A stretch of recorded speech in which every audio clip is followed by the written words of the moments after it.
Okay, it's recording now. So thank you so much for joining us today on our second virtual town hall. This time we have Bridgette Cooper. She's running for Maryland's 8th congressional district that goes all the way from Tacoma Park all the way to the Pennsylvania border through Damascus, picks up Frederick, of course not the city of Frederick, but the county of Frederick, and half of Carroll County. So thank you so much, Bridgette, for coming on and joining our crew here. Well, thanks for having me. I really appreciate it. I was really excited. As you know, Liz, you've been such an inspiration for me in the world of politics since I first met you.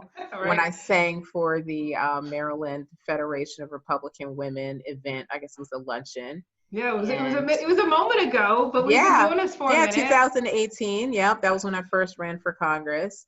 Yeah. And I got a copy of your book, which was amazing. And it really enlightened me as not only a candidate, but enlightened me as a person, a human being who needs to be engaged in the process. Yeah, it's like, so I really appreciate that. And I know, you did a great job with that book. And I encourage everyone to get it and read it. It's really great.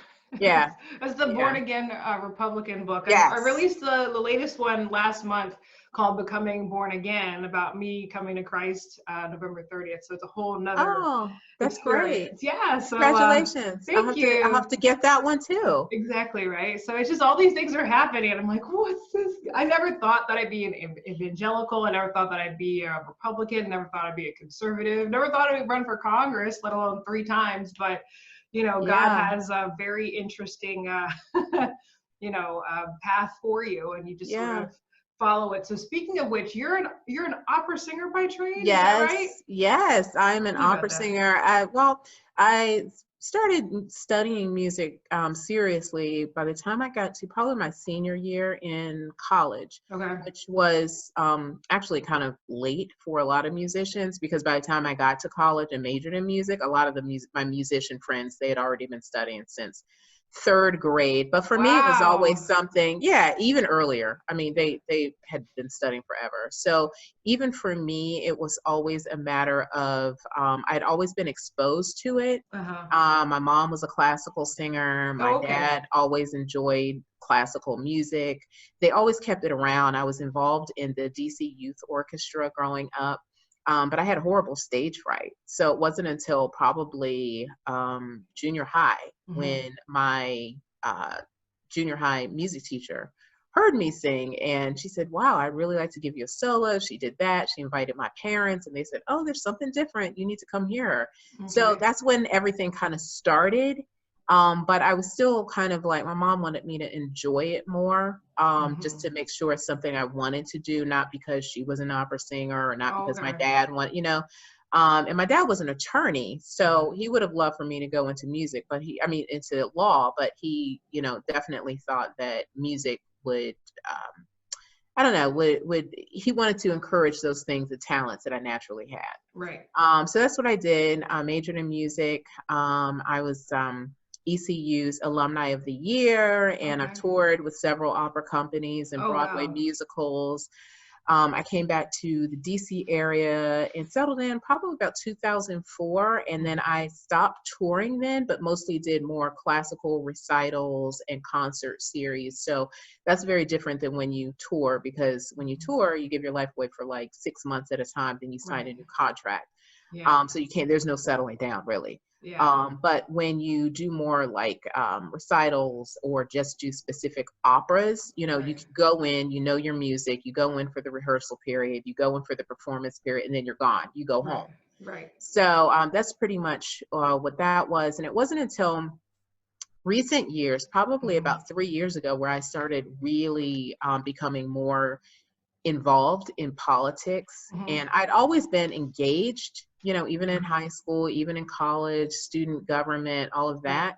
But it's just kind of like, I guess when you start your own family, I have a daughter, and you start thinking about what you want for them or for her as she progresses and moves on with her academic career. And that's what made me really look into just politics and how can I be more engaged? How can I be more involved? How can I show my daughter how to be more involved? So of course, 2016 comes along with the elections and everything. And I was just like, it was wow. a surprise to me too. So yeah. And it was just so interesting because it was very interesting because of the amount of incorrect information that was out there. Okay. So how did you know what you were seeing or hearing that it was incorrect? Oh, Indeed. when I would hear conversations like with my daughter's friends or with other teachers. Right. And I was just kind of like, that's completely inaccurate. Or kids would have so many questions in general, they would come home afraid and just have what I thought would be like, no one can do that unless, it has to go through Congress. There's a whole lot of things that have to happen before, let's say, whatever your biggest fear is could even possibly So happen. basically you're saying there was like a manufactured state of fear. Yes. You saw that even in 2016. Yes, I definitely did. And I was even unaware of the depth of what they call now fake news. Right. I mean, I didn't even understand. I was just kind of like, well, I hear the news and it has to be somewhat accurate. I listen to a variety of different news sources. I don't just hone in on one. I'm not big on, we talked about this the other day, I'm not big on sound bites because I'm kind of like, they just want to manipulate your mind anyway. So I just really try to go after information myself. Right. But when I decided to run was when it was really more of a matter of showing the young people what it means to be engaged, what it means to understand the issues that are out there. How are you going to be involved? How are you going to find a voice? And just kind of alleviate that fear of, oh my gosh, what's going to happen? Well, I'm going to show you what's going to happen because I'm going to run. So, so that really helped a lot. And it helped me as well because I, met so many different types of people that I probably would have never, our paths would have never crossed anyway. Right. So many great news supporters, so many people who were so encouraged by not only my story, but my passion for wanting to do it. Right. And really understanding the importance it is with every time I speak, like even now, getting as much accurate information that I can out there so that people can really dig deeper and find it for themselves and find the truth for themselves, because there is a lot of that going on. I'm not saying that the news is saying lies, but what I am saying is that the news will tell you one part of a story, the one part that they want to influence you to change your mind about something or someone. They will leave out a ton of information. So as you know, when you go through and you read, what is it, what do they mean by signing this executive order? How does it play a role? Finding out that all of that information, finding out about your congressman and how he voted against or for or against a policy. And I'm like, oh my gosh, this is stuff that you hear in the news, but really they did cover it. There is a reason why it's there, and people do need to understand all of this information that is literally in front of their faces for them to read and to become more knowledgeable about laws that are being passed, about being engaged, so that they don't get manipulated, and I think that's what the Republican Party definitely represents. And as little interference as possible from the United States government, and I know that that's something that, I run across, and I talk to people all the time, and they tell me, how can you be a Republican? How can you be a conservative? I'm like, well, when you think about it, what do you want for your kids?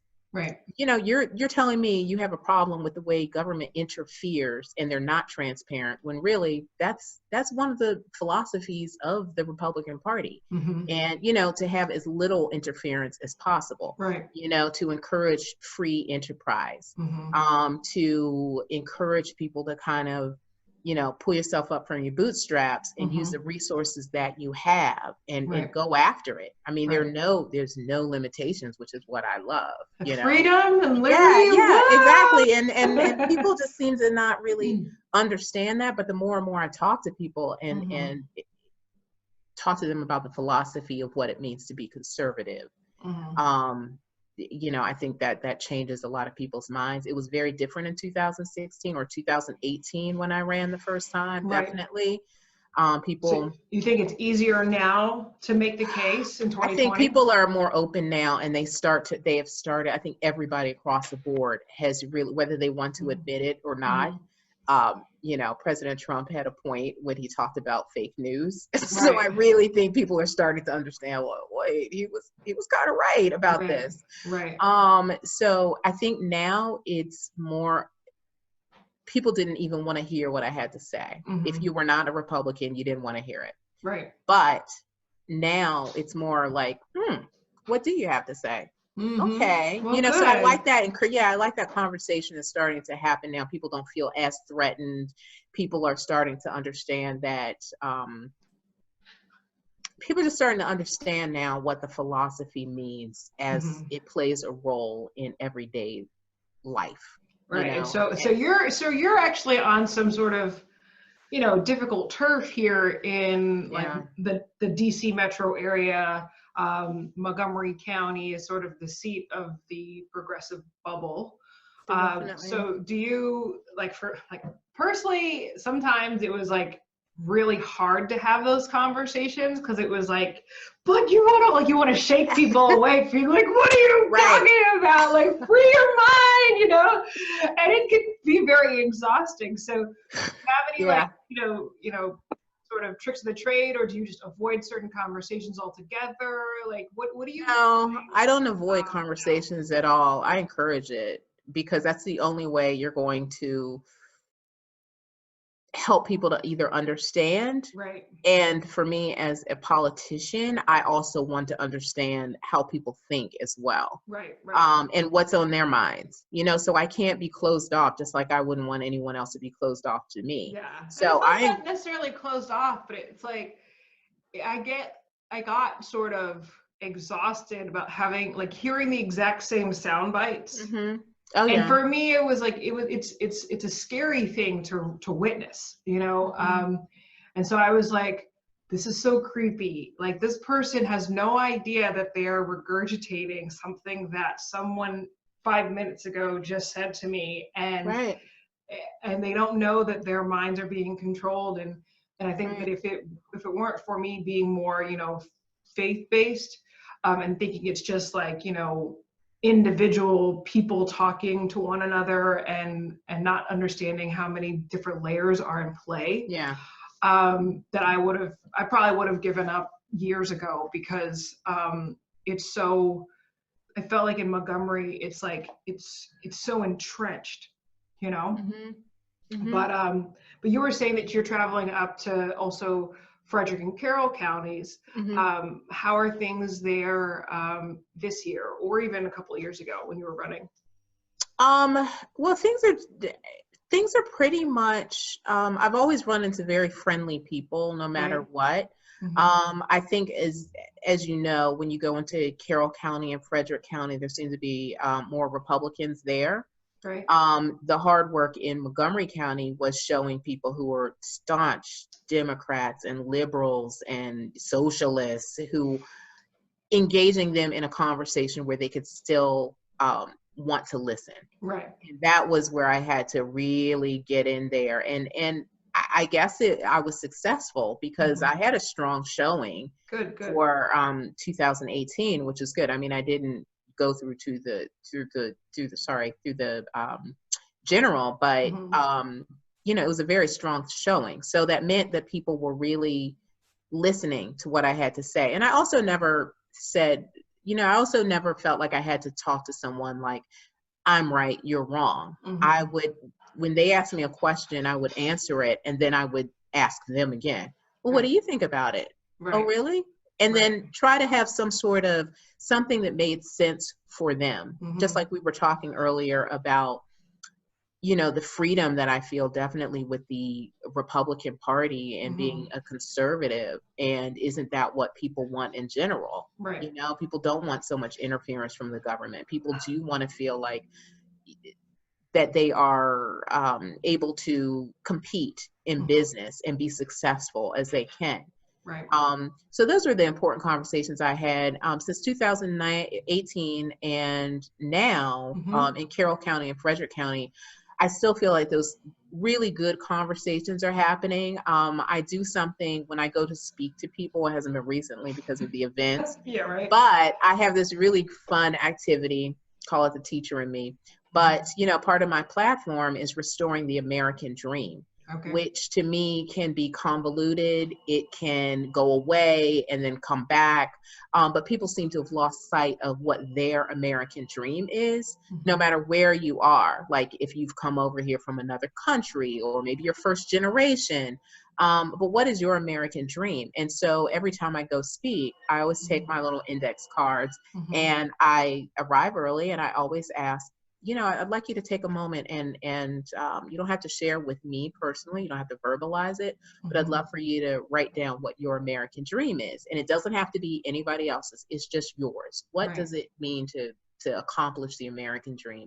Right. And I hear oh my gosh, I read stories that would make you kind of cry. Probably would. Because it's so, well, it's nothing really too deep, but it really is wonderful about how they are people are in general have a new vision for what their dream is and how it's changed and some of the things that they feel like they have accomplished and some of the things that they'd like to continue to accomplish. Right.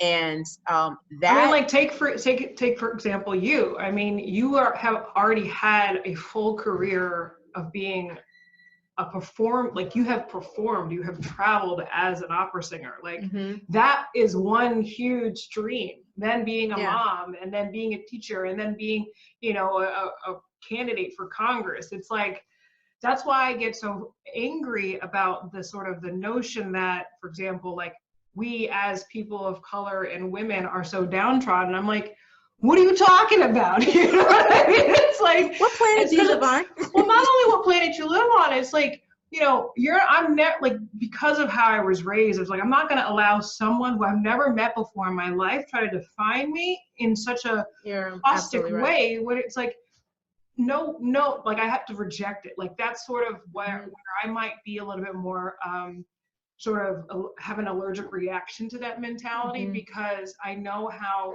you know, working in Anacostia, like working with children who, you know, but by the grace of God go I, like, wouldn't or haven't had that spark yet. But if they were exposed to more possibility, that all the more reason this is the one place where they can change their lives. And like that sort of hope and that sort of reality is something that if we don't fight for it, then that's when you lose it. You know what I mean? But we haven't lost it yet. I mean, but for this random situation we're in now. So that's sort of why I get so like amped up about it, because it's like, you're not gonna like, you know, try to trample on my dreams, let alone somebody else's, you know what I mean? I agree. Okay.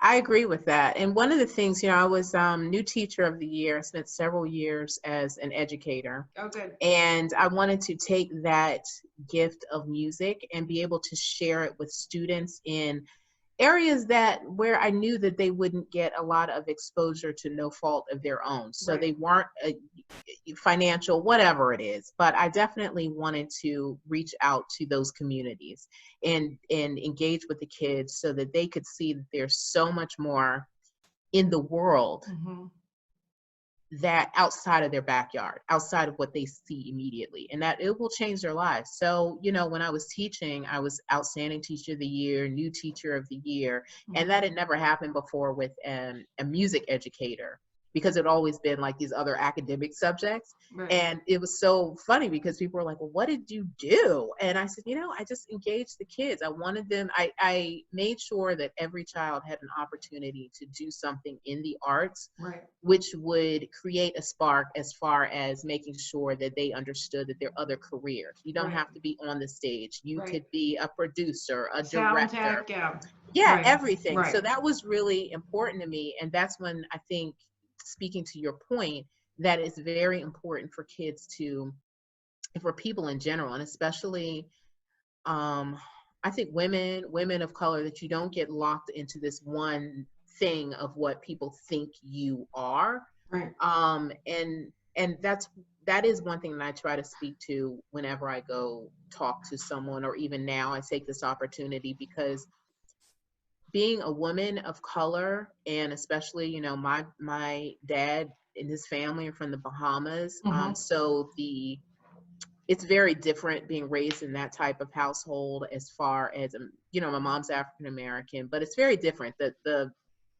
The reality is a little bit different. So we never saw ourselves as downtrodden or, oh, woe is me. You know what I mean? But I also want people, and I want our voters to understand that, and even the politicians, that you can't speak to one group of people, let's say African Americans in this case, as one, because we are so complex and there's so many different layers and we have so many different experiences. So what I do find is that I want our party to definitely speak to, if they're going to be targeting African Americans and speaking to them and wanting to get people engaged more, that we are so many different levels to us, and so many different facets of our experience, that it's not just oh, they live in one section. You know, there are plenty of African Americans who have done great, you know, and they have a different experience. And so how are you going to appeal to that person? Because, you know, the African American voter that has had a lot of education, and this is not their, you know, they're not the first person to go to college. They're like the 20th person to go to college.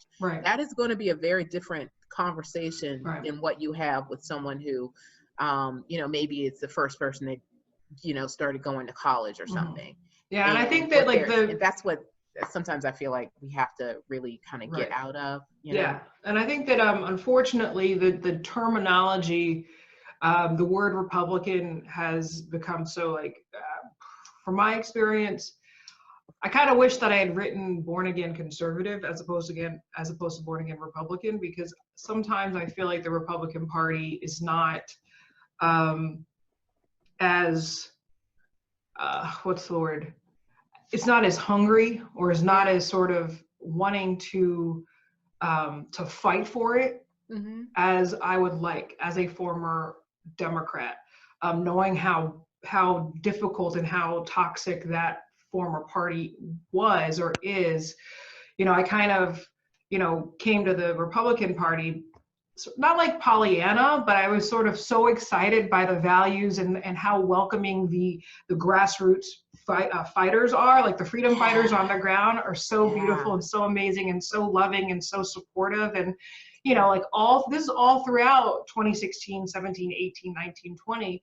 But there's a point in the party that sort of is used to being I don't want to say the loser, but like they're okay with playing second best.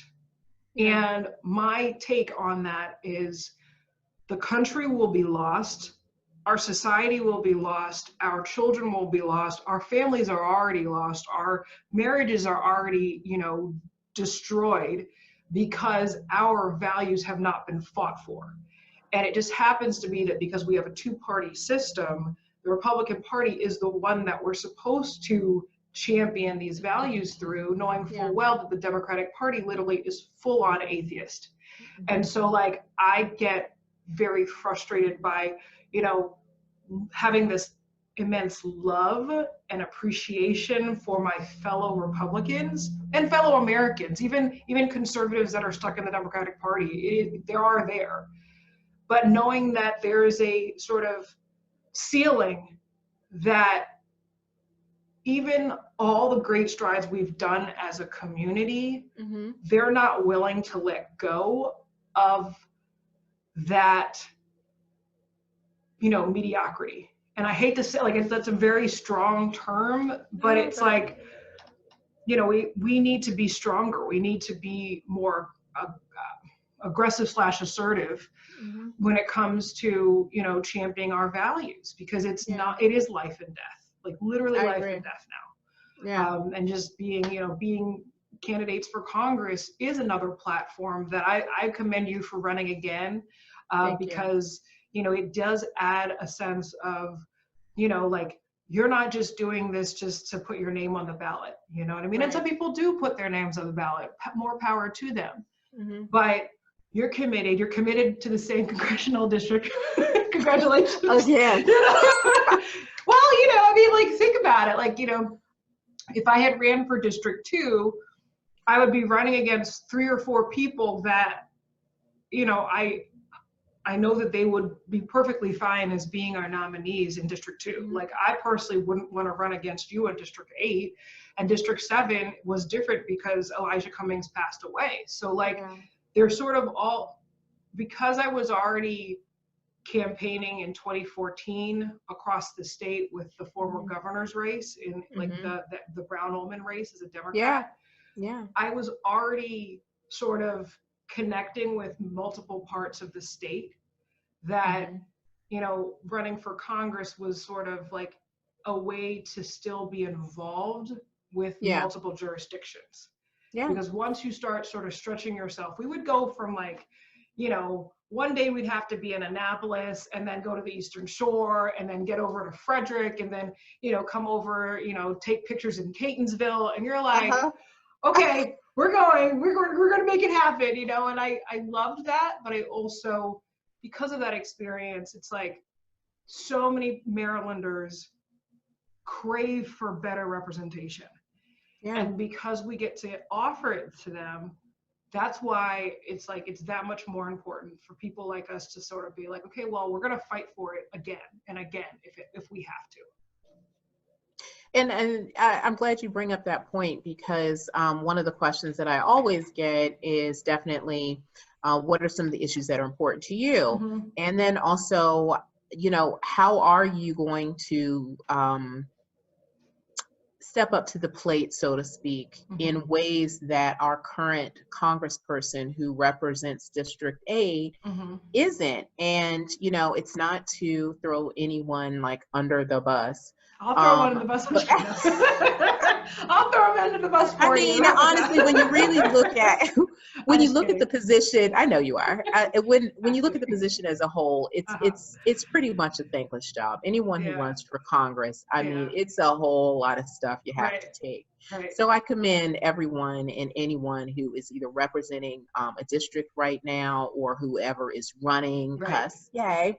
But I do have to say, what I can bring that's different to the table is the fact that I am going to work hard. I'm doing something that's very kind of unorthodox. I haven't accepted contributions just yet for this campaign, only because, you know what, I want people to see how hard I'm going to work. And I also know the other part of it is the fact that, people don't really come out to really support financially until you make it through that first section, through the primaries. But I do want this period to show people that, it's not about the money. And I really am kind of not discouraged, but I don't like the part where you have to make a certain threshold in order to show that you're viable. Yeah. Because for me, it's about the work. For me, it's about representing every single person that is in my district the best that I can. Right. And because we've talked about this earlier, that my very diverse background, classical singer, I toured, I did Broadway. I was an educator for almost 10 years. So cool. I ran for Congress, and I'm also the director of operations for a small business. Now that was thank you, Stan. That was something that was so enlightening for me. And I also have my MBA.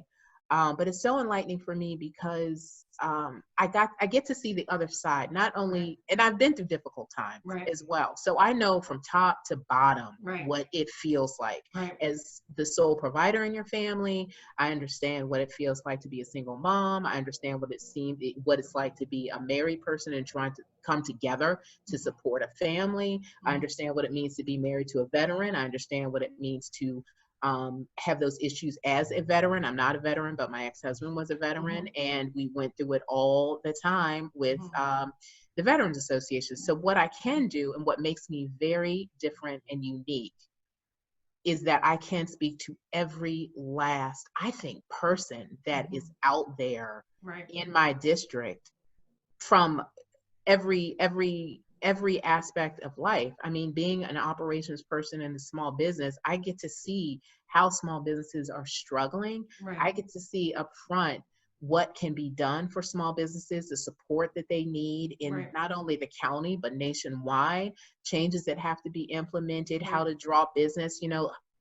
I work in a hub zone. I live in a hub zone, the opportunities that are available, being more transparent so people understand the opportunities that are available if you want to start a business.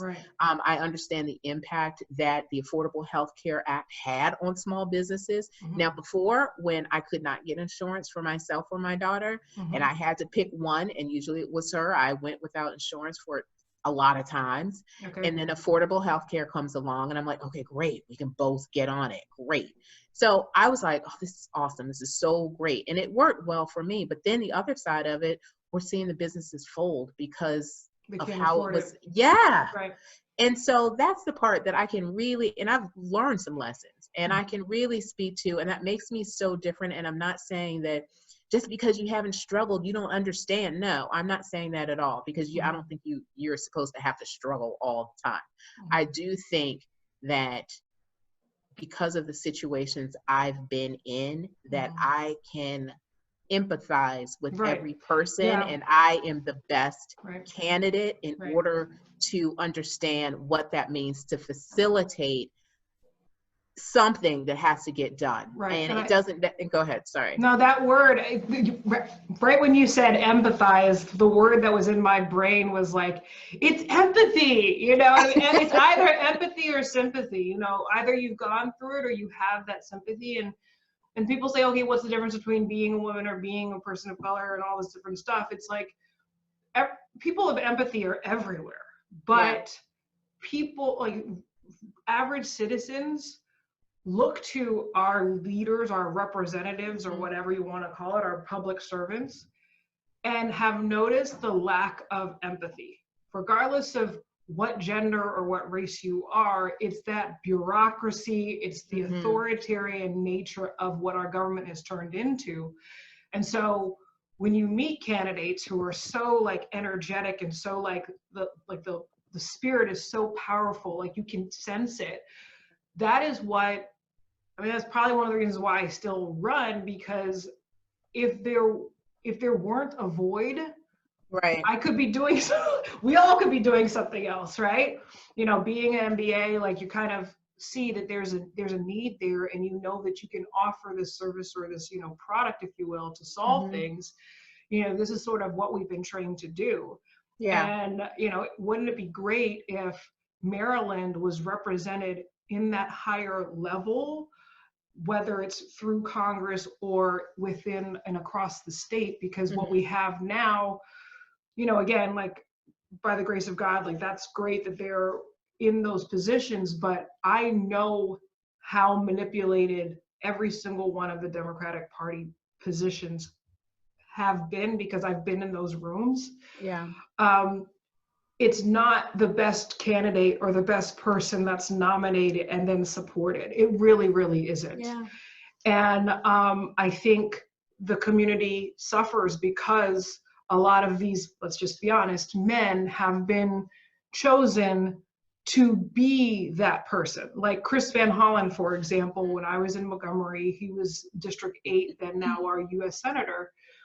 When Chris Van Hollen ran against Donna Edwards for Senate, when we're talking about the former party all about, supporting diversity, they had an opportunity to support diversity, but they were like, no. And then before that, it was Jamie Raskin versus Valerie Irvin. Valerie Irvin was literally pushed out of the primary. I remember calling her when I'm driving up the street, to Frederick, I think it was. I just found Frederick County Fair or whatever, and I'm like on the phone with Valerie Irvin, talking to her, and she's like, yeah, a lot of these union guys, they're saying I shouldn't run against Jamie. And I'm like, excuse me, Valerie Irvin, you are one of my sheroes. So why are you allowing for these guys, let's be honest, to again force you into a place that I thought we had left that miles and miles ago? And to see particularly those two women being ramshackled by the exact party that we're still fighting against, more and more voters have to remember that there are so many bodies along the road for them to start seeing how far are you willing to accept this corruption, quite frankly. Yeah. And hopefully, if we aren't able to sort of break through in one direction, then I'm not willing to let go of another direction, because it's wide open. Right. So I wonder if anybody has any questions, if anybody wants to come on and ask them. You can, I think, flag something. Charlotte, you have a question? Okay, I'm going to unmute you, okay? Hey. Hi, Charlotte. Oh, hi, Charlotte. Hi. Liz, you know how much I adore you and I support you in 7. But Bridgette, listening to you, I adore you as well. Where are you? Where is District 8? Can you tell me where your district is? District 8 is in Maryland, of course. It's Montgomery County, Frederick County, and Carroll County. Okay. So not Frederick What City parts itself. of Carroll? What parts of Carroll? Well, we have, we go all the way up through Thurmont and Carroll, well, that's Montgomery County. And then Carroll County, I just keep going. Hold on. So it's like Westminster. Yep. Westminster? Because I have lots of family. Oh, yes. You do? Yes. Yay! If it's Westminster, yes. Well, yeah, it's definitely Westminster and Sykesville. Okay. You have Carrollton, Eldersburg, which I love Eldersburg. How can we find you? I mean, I don't, this is the first I heard of you. And how can my family learn about you? Well, you can go to my Facebook page, which is Cooper for Congress 2020. So I update a lot there. And then my website is just Cooper 4 Congress. Okay. MD. MD. So it's Cooper 4 Congress MD.com. Okay. Okay. And I'll send this out to everybody again. I see you got your paper. She's like, let me go get my paper. It's definitely the cool thing about, I guess, the benefit of having us all shut in like this is now we sort of are like forcing each other to be like, hey, let's reconnect online. And there's no point in me like rambling on the camera by myself anymore. Might as well share the platform. You're such an interesting person, Liz. Yeah, it's all good. But do you have any other questions, Charlotte? No, I just want to learn more about her. I know all about you, and I'm praying for your win. I loved you in the beginning when I was supporting Christopher, and now he's not running. So I love you. I hope you win. Charlotte, if you go to CooperForCongressMD.com, you'll be able to see my website, and that's 4 Congress MD. I have that written down. I just wrote that down. I'm gonna share your information. Please do, because I run there's something else we could talk about. I run a really small campaign. Literally, it's just myself and Dan McHugh, who has volunteered to be a campampign manager. Dan McHugh is a campaign in himself. What are you talking about? Yes, he really is. So, and Charlotte, from what I don't know if you were on this part of the conversation, but intentionally, right now I'm not really. It's nice if people want to contribute, but my sole focus for doing this is to show people how hard I'm going to work, and it's not about just the money, because I do feel like, gosh, we have to meet a threshold in order to file, but I also feel like, well, how are people going to really see how hard you're going to work for them? And that means I have to keep things to scale. So that means it is just me doing a lot of this. It is just me trying to get out as much as I can. So I really appreciate people like you who can really share the word. And I want this, part of my theme is definitely all in. So it can't just be me. It has to be everyone who is all in to share my information, to share more about me. And, maybe I am somebody who's interesting. Maybe I am, I can pique the curiosity for people, at least to, take a look at the candidates that are out there, including I tell you myself. One more question Go about ahead, you. Sure. I want to ask you, Bridgette, how are you on the Second Amendment? What's your views on that?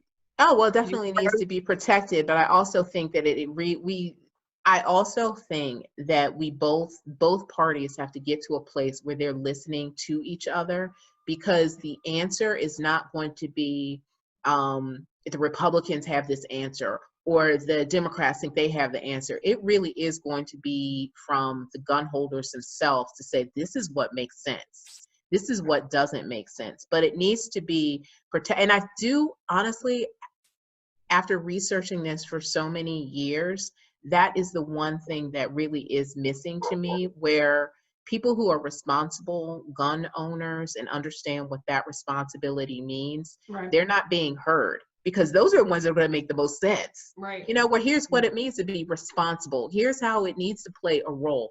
Because I do know several responsible gun owners who really feel like, you know, assault weapons just don't need to be on the streets, period. Here's what we can do. Here's what my thoughts are as far as limiting access. And it makes perfect sense, but I'm still like, so what's the problem here? They honestly have the answer, and it is up to both sides to say, you know what, we're going to merge on this one and we're going to come together, but it needs to be protected. And your view on God? Are you a God-fearing woman? I just want to know. I am. I was raised Episcopal, in church, confirmed. I was confirmed at the National Cathedral in Washington, D.C.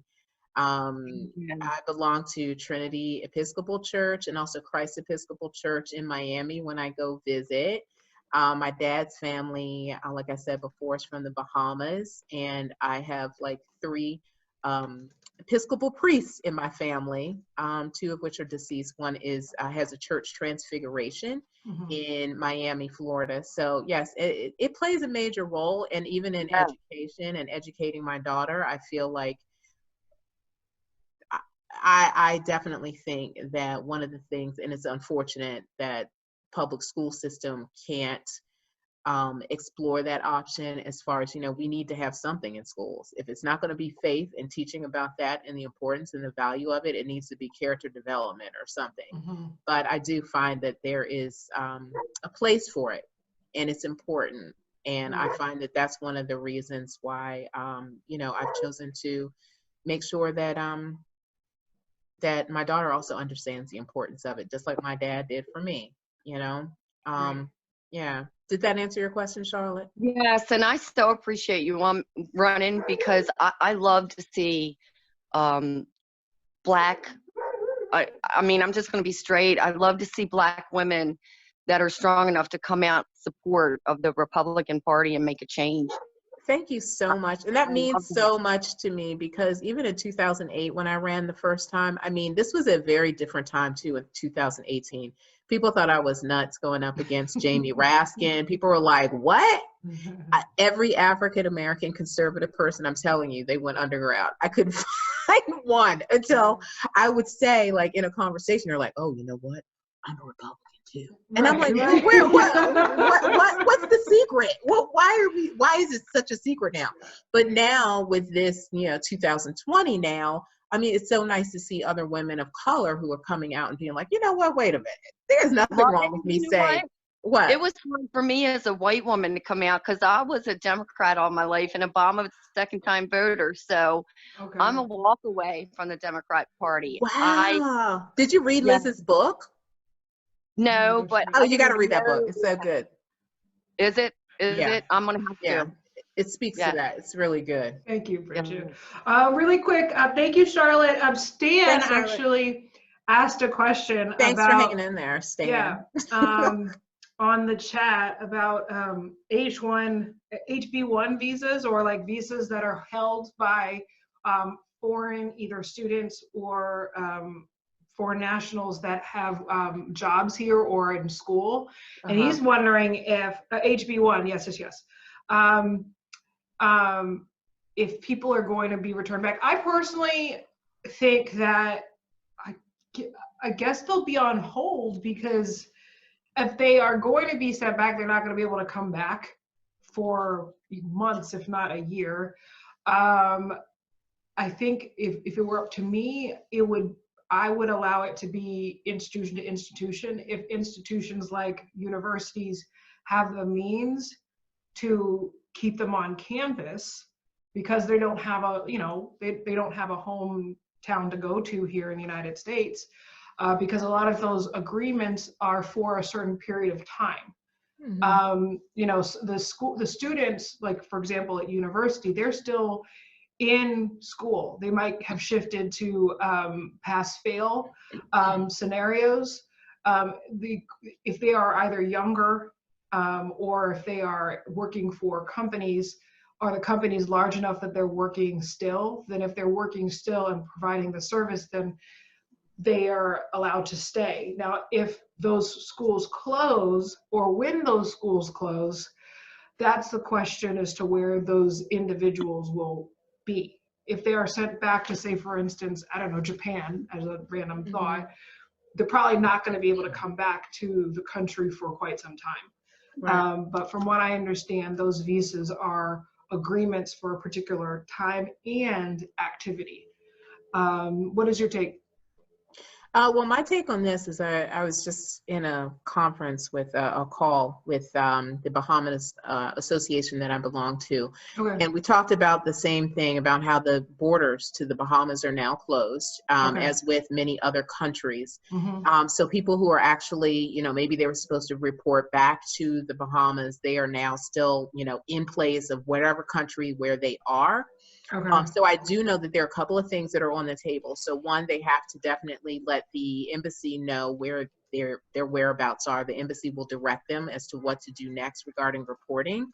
The other thing is that if they are currently working, they have agreed, I can't speak for all the countries, but I do know that there is funding in order to say, okay, well, they can't return to their countries because now they're here and the borders have been closed. What they're doing is trying to extend either their employment with the country, because there's a whole lot of caveats that, well, they can't go back, so they have to continue to work in order to stay in the country. Right. So legally, they're kind of bound by that, from what I understand. But you bring up a really great point regarding the layoffs, but it's just a matter of, how many people are actually still in the country because they can't go back. And then how many companies itself have either extended the policy saying, hey, we're going to keep this job in place until after we get further word. Yeah, I mean, it's definitely, thank you for that, because I love the fact that you have that right connection to, an actual full-on country. Big ups to Bahamas. But no, it also highlights sort of all the different issues that we as conservatives have been ranting on are like highlighted now more so than ever before. When we talked about the importance of nation states and citizenship and, borders and understanding who's in our country and why they're in our country, it's such a value, oddly, now to say, okay, well, this is how nation states play out. Each one of us are responsible for our own sovereignty. And then also the importance of federalism, and that, each one of these states has identified how and why they're going to be governed. And a place like Maryland and a place like New York and a place like California is not the same thing as Iowa or Utah or, Georgia. And so that's sort of what we value as conservatives.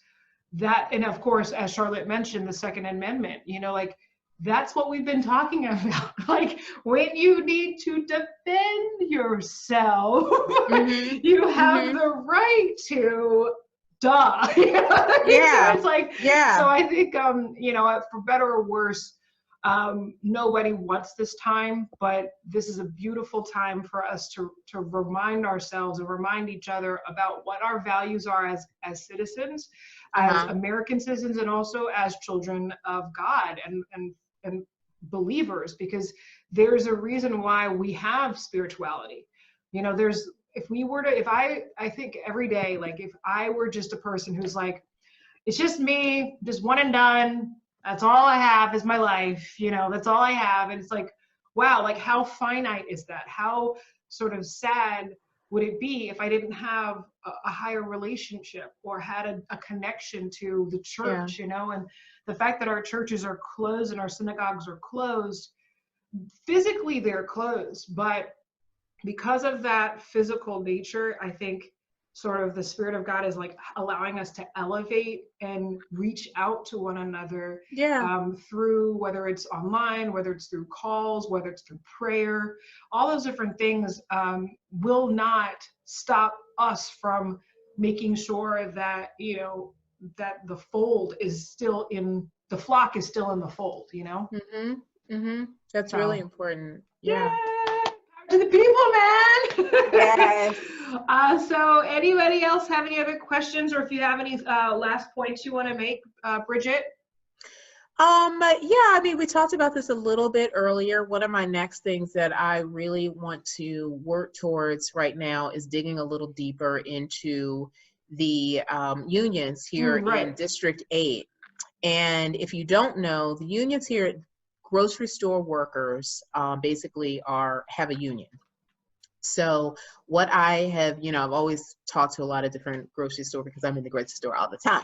Right. So anyway, so I get to know the managers, and one of the issues is definitely trying to get grocery store workers in a different labor category so that they will be able to be tested earlier for COVID-19. Right now, they're not deemed as what do you call it, first responders or medical professionals, which they're not, but they can also create another labor category so that they still have access to the same benefits as being a first responder. Because they are on the front lines. Yeah. I mean, they're interacting with the public in like masses, like every seriously. day. Yeah, exactly. Yeah, and I was saying more so than the healthcare professionals, because everybody's still going to the markets. Everybody, and even if you don't know you have it, you're still going. I mean, right now they have a lot of measures in place.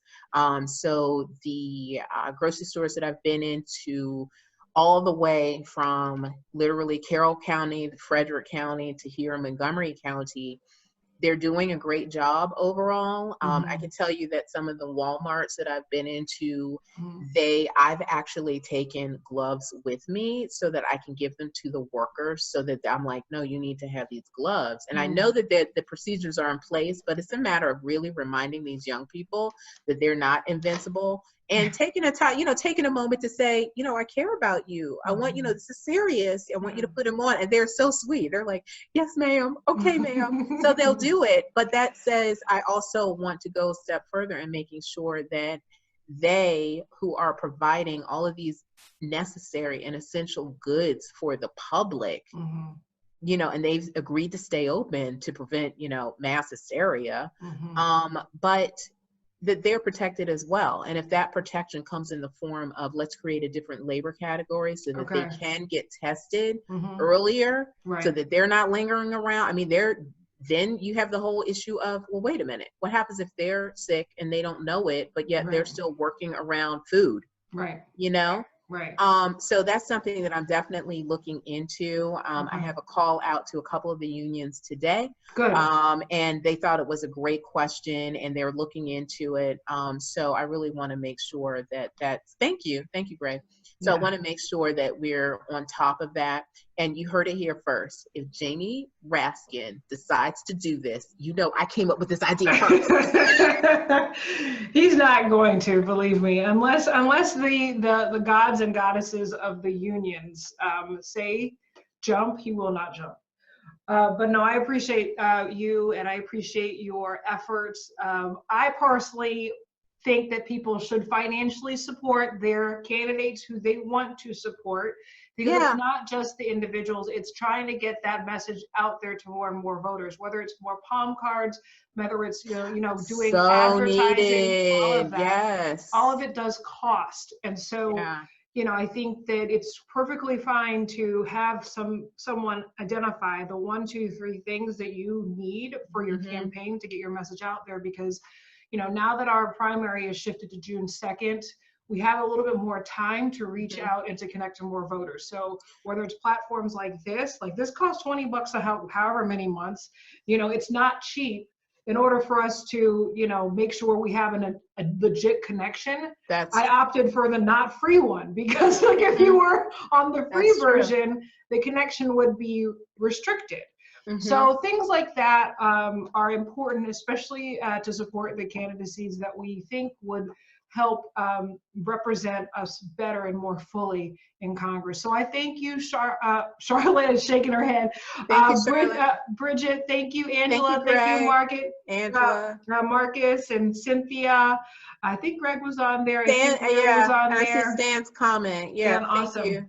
Yeah, thank you so much. And I'll wrap this up. And lastly, remind everybody what your website is and your Facebook. And if you do Twitter, let people know. Okay, so my website is Cooper4congressmd.com. It's really dynamic. It changes all the time. One of the primary things I've been doing now is making sure that everybody's been asking me about where they can get funding. So if you don't know, if you have a small business, your small business, whoever they do their paychecks or payroll through, they're the ones that should start rolling out these applications. They can help you through that. The other thing is check your, not only the SBA website, but also check your county website. Yeah, and the city council website. They have a lot of information there as well. So a lot of people don't understand that dynamic. They're looking at it like a big monster, like a big whole thing. But if you take it like level by level by level, there are tons of things that are out there for everybody. So that's my website.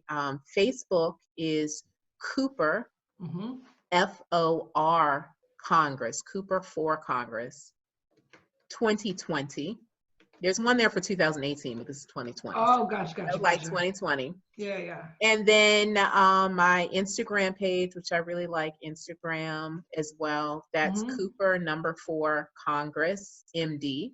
That's Instagram. And Twitter, of course, is B Congress. And that's it, B Congress for Twitter. Okay.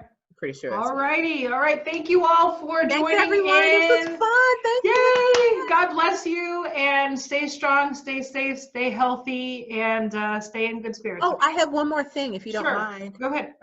Okay, Liz, you bring up a really good point. So if anyone could definitely, like I said, this is like a one-woman show here. Dan McHugh has been helping me out as much as he can. So please share my page, share my information with anyone in District 8 who's going to vote.